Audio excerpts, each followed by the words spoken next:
ल है साथीहरू, मेरो बुढाले बेसरी चाउमिन खानु मलाई बुढी भन्दै हुनुहुन्थ्यो। अनि गएर एउटा कराईमा पानी राखेँ। अनि पानी राखिसकेपछि चाउमिनलाई बोइल गरेँ। अनि बिस्तारै चलाएर पकाउँदैछु।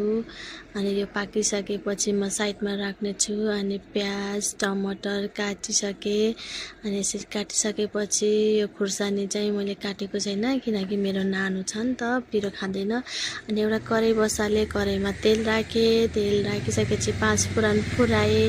यो रातो भइसकेपछि मैले प्याज राखेँ। प्याज राखिसकेपछि यो रातो गराएर ब्राउन गराएर पकाउने। अनि लो हिटमा सानो ग्यासमा पकाउने। अनि एउटा 2टा पोटी लसुन लिएर थिचेँ। थिचिसकेपछि मैले फेरि त्यो पनि त्यसमै हालेर पकाइसकेँ। हेर्नुहोस् त, यो टमाटर त सबै राखेर पकाइसकेको छु। अब आफूलाई आवश्यकता अनुसार नुन राख्ने, बेसार राख्ने, जिरा राख्ने है। यसरी राखिसकेपछि आफूलाई कतिको चर्को खानु मन लाग्छ। मैले खुर्सानी चाहिँ राखेको छैन है। अनि खुर्सानी नै राख्न सक्नुहुन्छ। मेरो नानुले खाने भएको भएर हामीले चाहिँ सिङ्गै खुर्सानी राखेका छौँ खानालाई।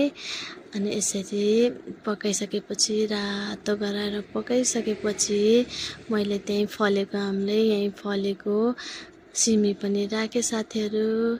यसरी सिमी पनि एड गरिसकेर चलाइसकेछु। सानो ग्यासमा बिस्तारै चलाएर पकाउँदैछु। अनि यो पाकिसकेपछि अघि बोइल गरेको चाउमिन पनि मैले यसरी तर्काएर अनि यसरी पखालेर तर्काएर यसरी राखेर पकाउँदैछु साथीहरू। अब बिस्तारै चलाउनुपर्छ यसलाई है।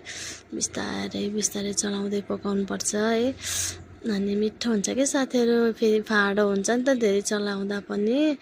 बिस्तारै चलाउनुपर्छ। अनि यसरी राखिसकेँ। यो मोटो चाउमिन फेरि कस्तो मिठो पनि हुन्छ। अनि फेरि स्वाद पनि छुट्टै टेस्ट आउँछ के।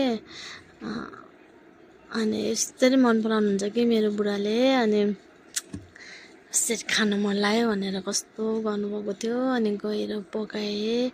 यसरी बिस्तारै चलाउँदै सानो ग्यासमा पकाउँदैछु साथीहरू है। साथीहरू तपाईँहरूले यसरी बनाएर खानु ल। यसरी सानो ग्यासमा पकाउँदैछु। अब एकछिनमा यो रातो भएर रेडी हुन्छ। यसलाई हल्का यो बोइल मात्रै छ नि त अहिले। रेड भएर ब्राउन भएर तयार भइसक्यो साथीहरू। अब म हड्केसमा हाल्दैछु।